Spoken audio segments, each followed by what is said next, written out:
Olá, tudo bem? Espero que sim. Vamos para a nossa leitura bíblica? Livro de Êxodo, capítulo 21. Esses são os decretos que você apresentará a Israel. Se você comprar um escravo hebreu, ele não poderá servi-lo por mais de 6 anos.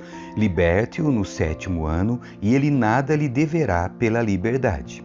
Se ele era solteiro quando se tornou seu escravo, partirá solteiro. Mas, se era casado antes de se tornar seu escravo, a esposa deverá ser liberta com ele. Se seu senhor lhe deu uma mulher em casamento enquanto ele era escravo, e se o casal teve filhos e filhas, somente o homem será liberto no 7º ano. A mulher e os filhos continuarão a pertencer ao senhor. O escravo, contudo, poderá declarar: amo meu senhor, minha esposa e meus filhos. Não desejo ser liberto. Nesse caso, seu senhor o apresentará aos juízes. Em seguida, o levará até a porta ou até o batente da porta e furará a orelha dele com um furador.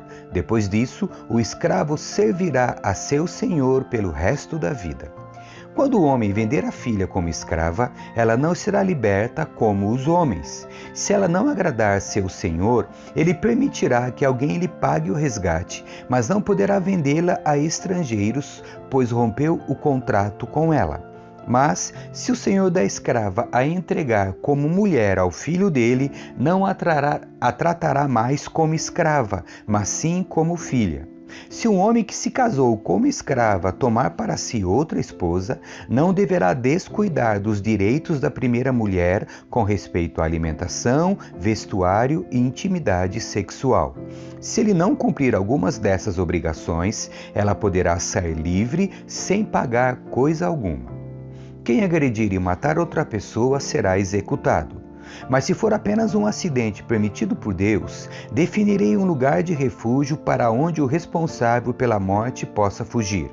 Se, contudo, alguém matar outra pessoa intencionalmente, o assassino será preso e executado, mesmo que tenha buscado refúgio em meu altar. Quem agredir seu pai ou sua mãe será executado. Quem sequestrar alguém será executado, quer a vítima seja encontrada em seu poder, quer ele a tenha vendido como escrava. Quem ofender a honra de seu pai ou de sua mãe será executado. Se 2 homens brigarem e um deles acertar o outro com uma pedra ou com um punho e o outro não morrer, mas ficar de cama, o agressor não será castigado se, posteriormente, o que foi ferido conseguir voltar a andar fora de casa, mesmo que precise de muletas.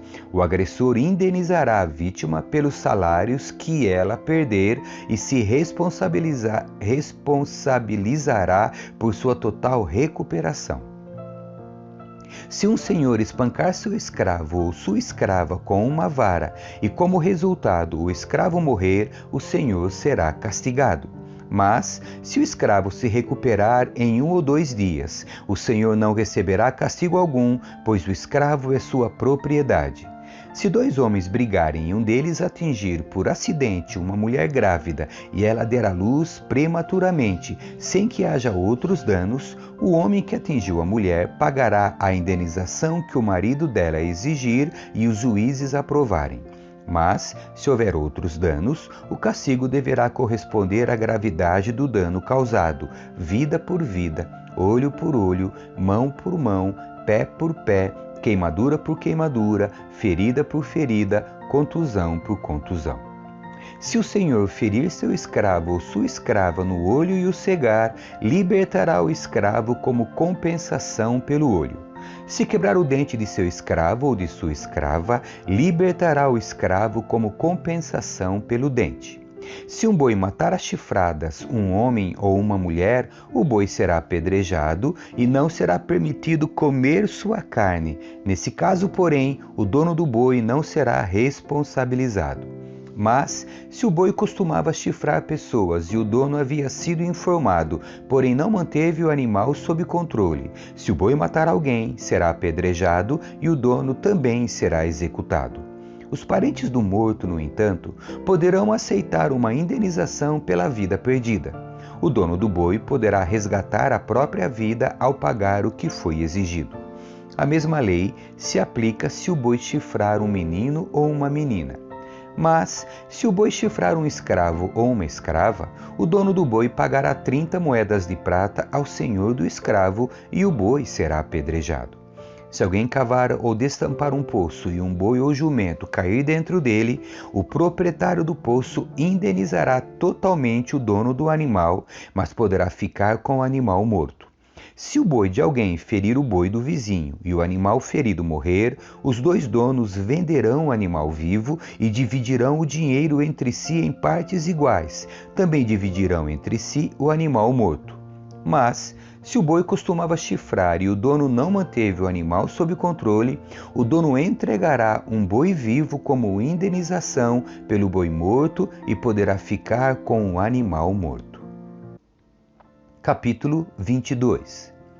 Se alguém roubar um boi ou uma ovelha e matar o animal ou vendê-lo, o ladrão pagará 5 bois para cada boi roubado e 4 ovelhas para cada ovelha roubada.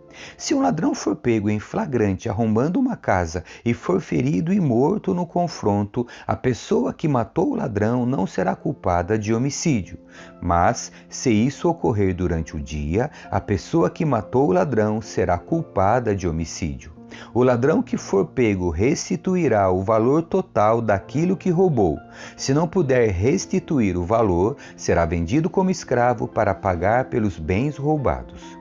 Se alguém roubar um boi, um jumento, uma ovelha, e o animal for encontrado vivo em poder do ladrão, ele pagará o dobro do valor do animal roubado.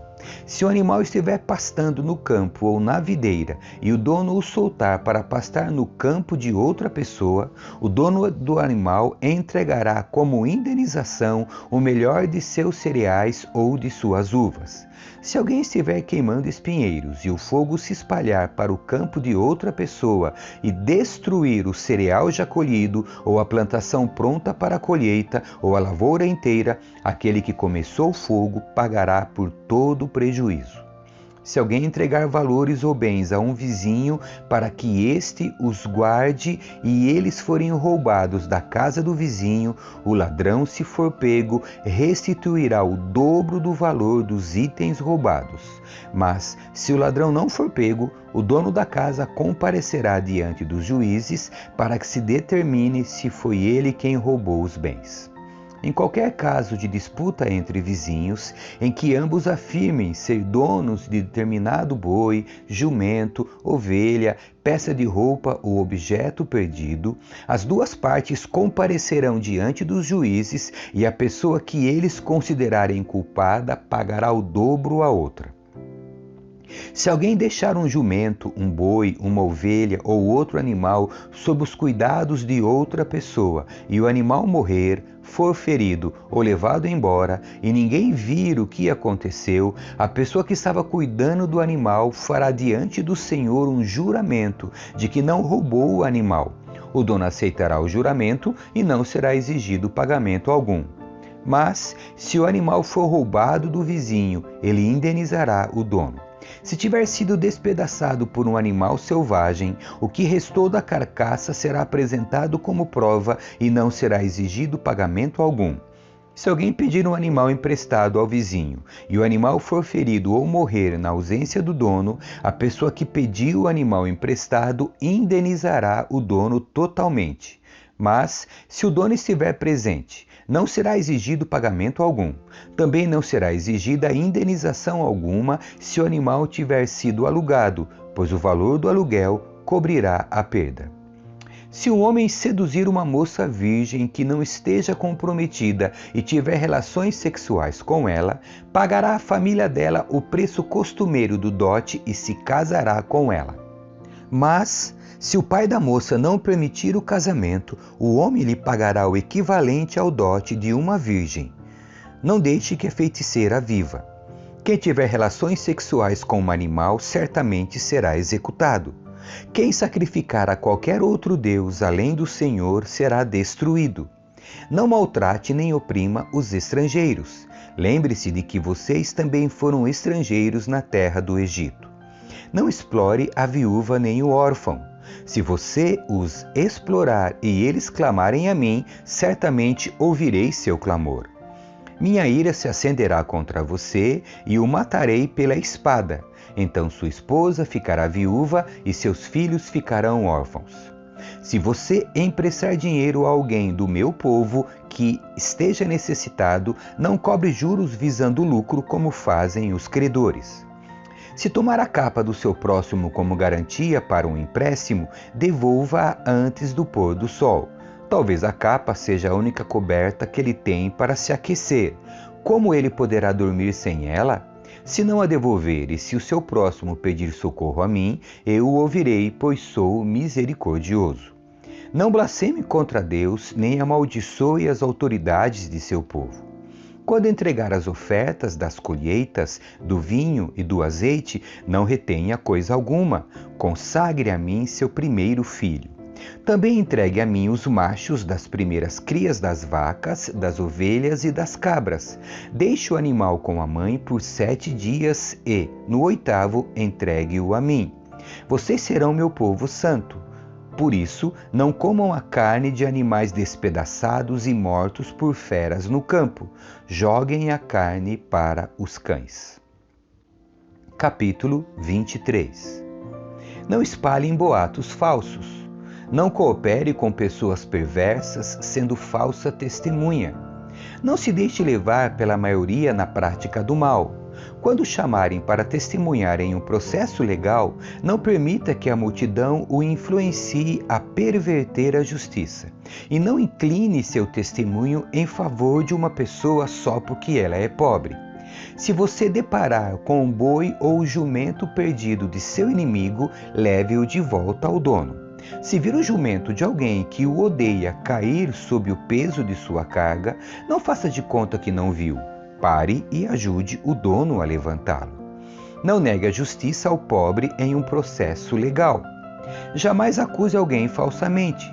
Jamais condene à morte uma pessoa inocente ou íntegra, pois eu nunca declaro inocente aquele que é culpado. Não aceite subornos, pois eles o levam a fazer vista grossa para algo que se pode ver claramente. O suborno faz até o justo distorcer a verdade.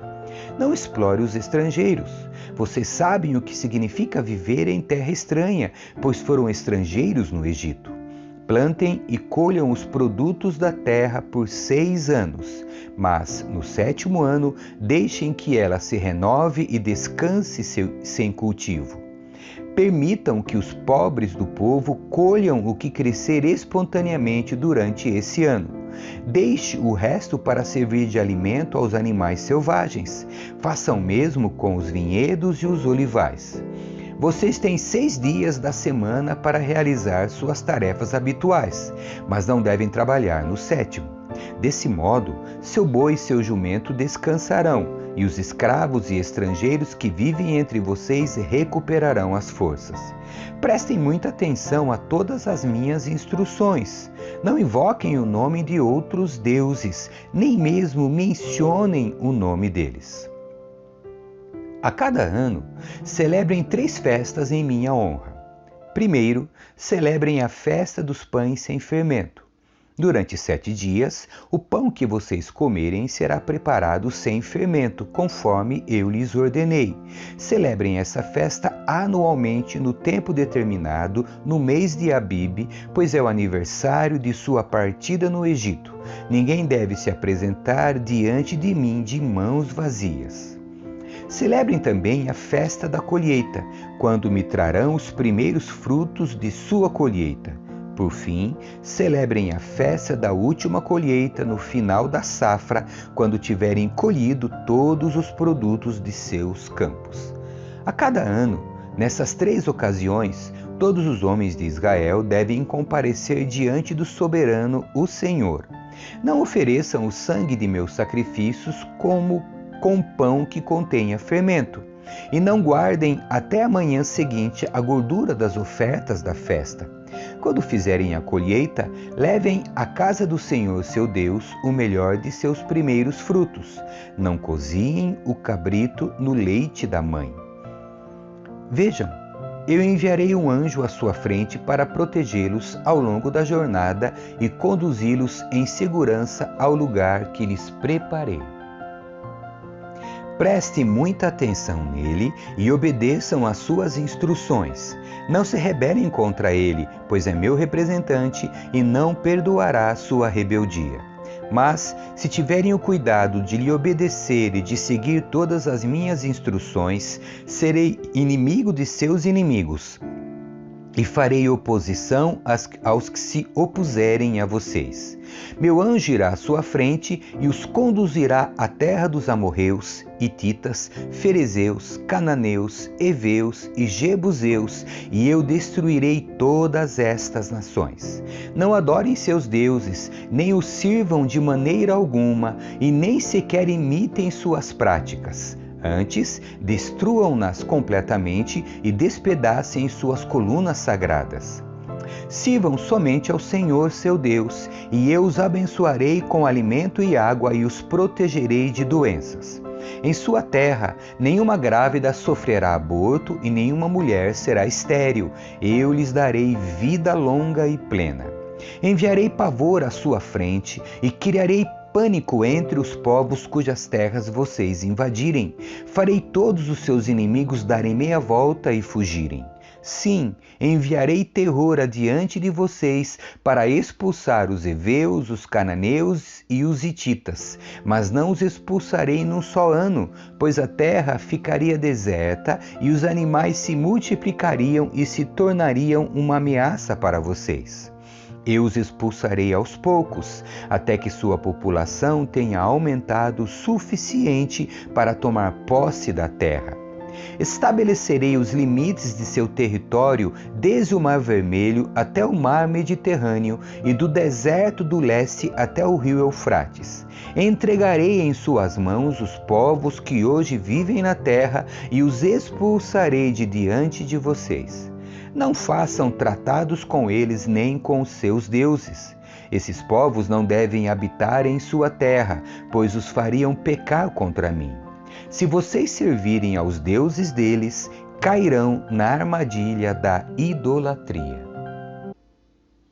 Capítulo 24. Então o Senhor disse a Moisés: Suba ao monte para encontrar-se comigo e traga Arão, Nadab, Abiú e 70 líderes de Israel. Todos devem adorar de longe. Somente Moisés está autorizado a se aproximar do Senhor. Os outros não deverão chegar perto e ninguém mais do povo tem permissão de subir ao monte com ele. Moisés desceu e transmitiu ao povo todas as instruções e ordens do Senhor, e todo o povo respondeu em uma só voz: Faremos tudo o que o Senhor ordenou. Moisés anotou com exatidão todas as instruções do Senhor. Logo cedo, na manhã seguinte, levantou-se e construiu um altar ao pé do monte. Também ergueu 12 colunas, uma para cada tribo de Israel. Em seguida, enviou alguns rapazes israelitas para apresentarem ao Senhor holocaustos e touros sacrificados como ofertas de paz. Moisés colocou em vasilhas metade do sangue desses animais e aspergiu a outra metade sobre o altar. Depois, pegou o livro da aliança e o leu em voz alta para o povo. Mais uma vez, todos responderam: Obedeceremos ao Senhor, faremos tudo o que Ele ordenou. Moisés pegou o sangue das vasilhas, aspergiu-o sobre o povo e declarou: Este sangue confirma a aliança que o Senhor fez com vocês quando lhes deu estas instruções. Depois, Moisés, Arão, Nadab, Abiú e os 70 líderes de Israel subiram ao monte, onde viram o Deus de Israel, e sob os pés dele havia uma superfície azulada como a safira e clara como o céu. E, embora esses nobres de Israel tenham visto Deus, ele não os destruiu, e eles participaram de uma refeição na presença dele. Então o Senhor disse a Moisés: Suba ao monte para encontrar-se comigo. Fique lá e eu lhe darei tábuas de pedra nas quais gravei a lei e os mandamentos para ensinar ao povo. Moisés e seu auxiliar Josué partiram e subiram ao monte de Deus. Esperem aqui até voltarmos, disse Moisés aos líderes. Arão e Hur ficarão com vocês. Quem tiver algum problema para resolver durante minha ausência poderá consultá-los. Então Moisés subiu ao monte e a nuvem cobriu o monte. A glória do Senhor pousou sobre o monte Sinai e a nuvem cobriu por 6 dias. No 7º dia, o Senhor chamou Moisés de dentro da nuvem. Para os israelitas que estavam ao pé do monte, a glória do Senhor no alto do Sinai parecia um fogo consumidor. Moisés desapareceu na nuvem ao subir ao monte e ali permaneceu 40 dias e 40 noites. Amém. Que Deus abençoe você. Tchau.